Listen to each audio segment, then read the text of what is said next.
सरकार बंधुओं का माननीय जिला अध्यक्ष महोदय जी ने आमंत्रित किया और आप लोग आए। आज की प्रेस कॉन्फ्रेंस कदाचित इस विषय को लेकर के है कि जो पहले से बना बनाया हुआ एक प्रोग्राम के अनुसार कई चैनलों की ओर से सर्वे और एग्जिट पोल का अपना आंकड़ा दिखाया गया है। उससे जो भ्रम की स्थिति फैली है, उस भ्रम की स्थिति में इतने बड़े लोकतांत्रिक देश में जनता को गुमराह करना भी एक बहुत बड़ा अपराध है और उतने बड़े पैमाने पर भ्रम फैला देना भी एक बड़ा अपराध है और ये सुनियोजित है। बिल्कुल क्लियर कट ये 100% सत्य है कि जो एनडीए गठबंधन अभी तक सत्ता में था, इसकी सत्ता की समाप्ति निश्चित रूप से हो चुकी है। कल वो लोग इस देश के लिए इतिहास बन जाएंगे, वर्तमान नहीं रह जाएंगे। अब आज भर का दिन है, जितना उस पर सजा संवार लिया जाए। गाजीपुर में भी जीत रहा है एनडीए, तो दिल के बहलाने को गालिब ये ख्याल अच्छा है। पूर्वांचल की अभी भी मेरा दावा है कि 2 सीटों को छोड़ के सारी की सारी सीटें इंडिया गठबंधन जीत रहा। 13 सीटों में जो लास्ट राउंड का चुनाव हुआ, मात्र 2 सीटों पर फाइट है। एक सीट महामहिम प्रधानमंत्री श्री नरेंद्र मोदी जी की, लेकिन बहुत कांटे की टक्कर है, और दूसरी सीट गोरखपुर की। बाकी सारी सीटों पर चुनाव हार चुके हैं लोग। सपना देखना कि लाभार्थी समूह हमको वोट कर गया है, ये सपना टूटेगा इसी गाजीपुर में। देखिएगा लाभार्थी समूह किसको वोट करेगा। आप भी कल मिलोगे, हम भी कल मिलेंगे। कल 12 बजे के बाद खैरियत हम आपकी पूछेंगे, आप मेरी पूछ लीजिएगा। इस सपने में जो 24 घंटा 36 घंटा देश की जनता को गुमराह करके, भ्रम फैला करके गांव-गांव में लोग विचलित हैं, भीड़ इकट्ठा होगी, क्या मिलेगा? जनता को धोखा देना तो अपने आप में बड़ा गुनाह का विषय है। पूरी मजबूती के साथ मैं ये कह सकता हूं, अपने 50 साल के राजनीतिक अनुभव के आधार पर ये कह सकता हूं कि इस चुनाव में इंडिया गठबंधन की सरकार दिल्ली में बनने जा रही है, निश्चित रूप से बनने जा रही है और पूर्ण बहुमत मिल रहा है। 300 से 1-2 कम हो जाए, 300 से 1-2 ज्यादा हो जाए।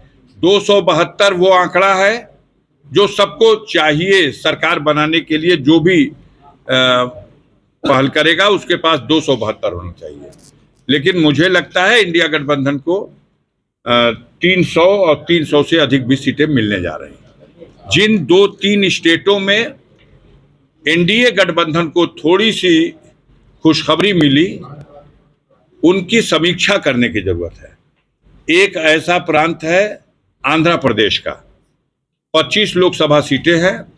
पिछली बार खाता भी नहीं खुला था इनका, भारतीय जनता पार्टी का। इस बार चंद्रबाबू नायडू से समझौता करने में सफल हो गए, जिसकी वजह से अभी तक की जो सूचनाएं हैं उसके हिसाब से शायद भारतीय जनता पार्टी 2 सीटों पर आंध्र प्रदेश में सफल होने की स्थिति में है। लेकिन उनके गठबंधन यानी चंद्रबाबू नायडू को वहां इससे 4 गुना ज्यादा सफलता है, यानी 8 सीट भी मिल सकती है। इसके अलावा एक प्रांत उड़ीसा है, जहां पिछले स्कोर में 2 सीट की वृद्धि हो रही है। 8 सीट इनकी थी, 2 सीट और बढ़ सकते हैं, 10 सीट पे जा सकते हैं। और तीसरा जो सबसे ज्यादा गुबार बनाया जा रहा है, आधार बनाया जा रहा है, वो बंगाल है। तो बंगाल में 18 सीटें इनके पास थी, अब किसी भी दशा में 18 सीटों से बढ़ने की आगे की स्थिति नहीं है। हाँ, ये है कि जहां 8 सीटों तक चले गए थे लटक के, अब वहां फिर से अपनी पुरानी स्थिति में 18 सीटों पर आ जाएंगे। और ये जो सब देख लिया जाए, चंद्रबाबू नायडू को लेकर के और भाजपा को, यानी 10 सीटों का वहां फायदा, 2 सीटों का उड़ीसा में, 12 और शायद एक आध सीट मिल जाए बंगाल में, अगर वृद्धि भी मान ली जाए तो 12-14। एक प्रांत का नाम बता रहा हूं, नोट कर लीजिएगा, कर्नाटक, जहां 28 में 26 सीटें मिली थी, आज वहां 8 सीटें नहीं मिल रही। अकेले एक कर्नाटक में इतनी बुरी तरह से भारतीय जनता पार्टी की कमर टूटी है।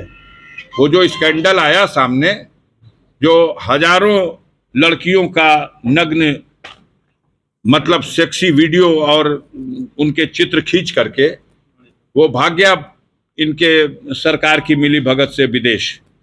आज बहुत आक्रोश है और उसका नतीजा यह है कि कर्नाटक में जहां 28 में 26 थे, वहां 28 में और उनकी संख्या आज 8 भी नहीं रह जाएगी। आपको जुड़ा देना चाहता हूं, देश की मीडिया आपके माध्यम से कहां हैं खड़े, किस प्रांत में इसके अलावा एक सीट बढ़ने की है। घटने वाली सीटें कहिए गिना दूं, राजस्थान में 8 सीट, कम से कम 7 सीट मध्य प्रदेश में, कम से कम 2 सीट छत्तीसगढ़ में, कम से कम 22 सीट महाराष्ट्र में, कम से कम झारखंड में 4 सीटों का घाटा, बिहार में 20 सीटों का घाटा, उत्तर प्रदेश में 20 से 25 सीटों का घाटा। कहां खड़े हैं?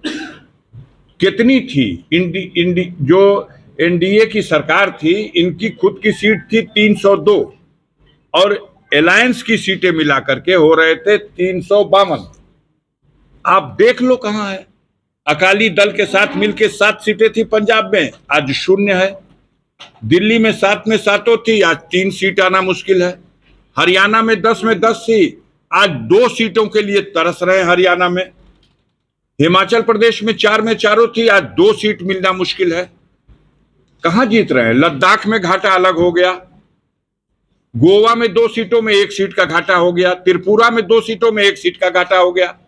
पूरे देश के पैमाने पे जोड़ देने के बाद किसी भी तरह से पूरा एनडीए 220, 225, 230, इससे ज्यादा नहीं, और किसी भी दशा में 300 से अधिक सीटें लेकर के इंडिया गठबंधन आ रहा है।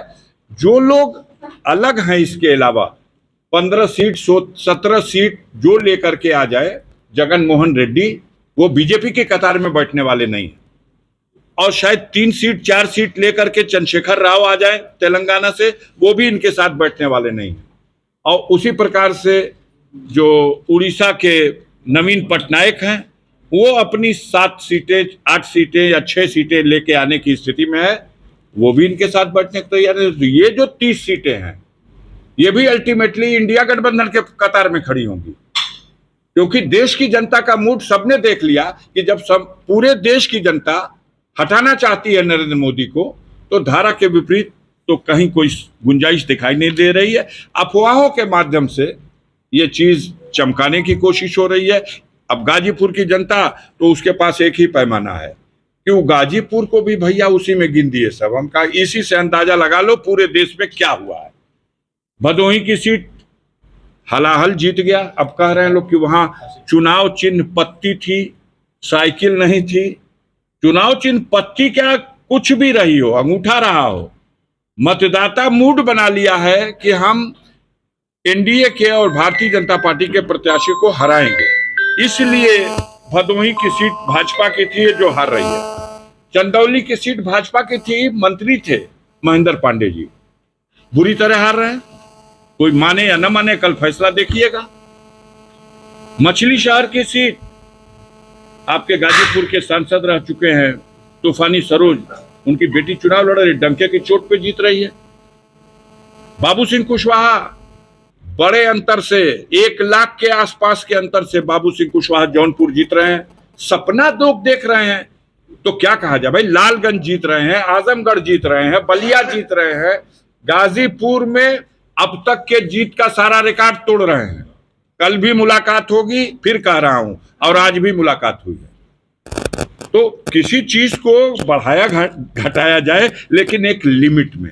बहरहाल किसी वजह से, किसी और कारणों से, हमने एक खबर पढ़ी थी जिसमें साफ तौर से माननीय मंत्री जी लिखा था 10 अरब रुपया भारत सरकार के खजाने से निकाला गया है और मीडिया बंधुओं की सेवा में विज्ञापन के लिए दिया गया है।